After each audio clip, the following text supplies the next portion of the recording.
exempted from responsibility, accountability. Your presence is good enough.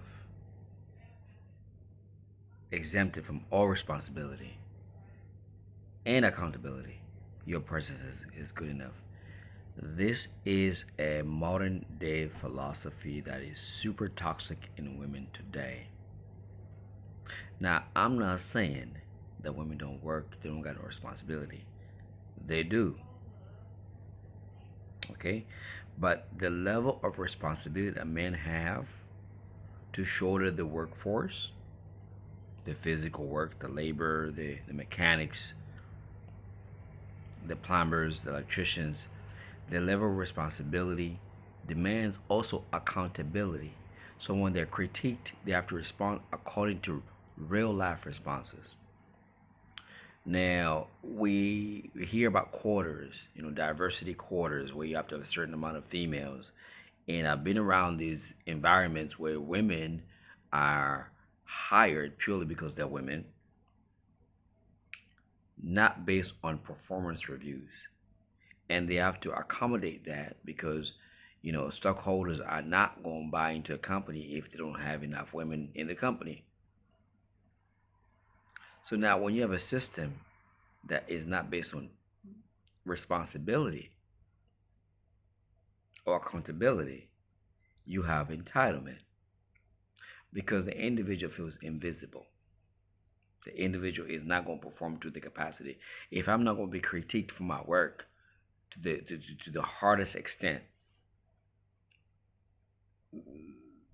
why do I need to perform so hard? Like, why do I need to go hard when I'm not going to expose my weaknesses and all the elements that I fell short in?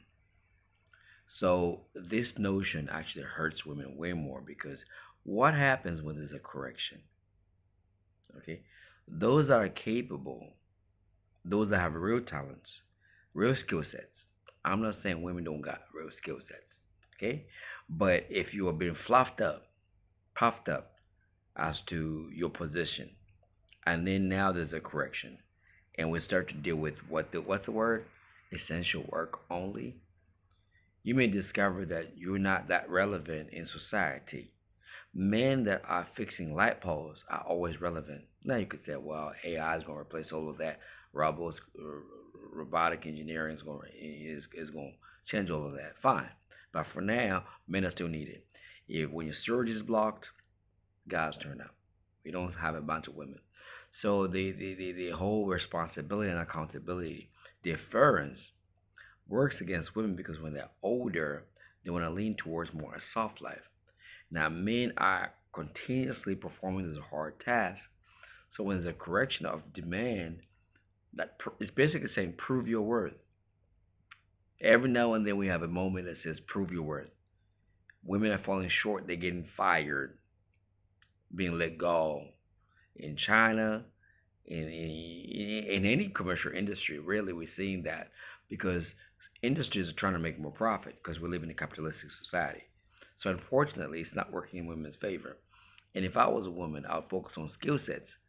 Now that I can go into men-dominant industries that are in demand, plumbers, electricians, and mechanics, and everything else.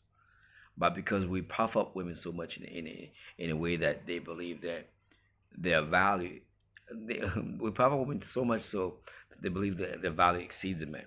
I'm a woman, I can do this and that, I'm an independent, and so forth. But let things correct themselves, and people will put themselves, those who are men who are mechanics, bricklayers, concreters, plasterers, drywall fitters, essential work. We're not doing a service to women by making them believe that they can forego responsibility and accountability. But I'm yet to meet a woman that's accountable for her actions that will justify it. And then the good thing about society is, even though they're justified in their nonsense, they're still making money. So therefore, they look credible. It's only until we have a genuine correction where things have to prove themselves what they really are worth, trim the fat, so to speak, and then we will have a true understanding of who really is valuable. I'm not saying women are valueless, but you know what I'm talking about. All right, go ahead and get the word out. Let's grow this channel. Let's spread this message as much as we can. Subscribe and share, comment. Peace, love, and blessings.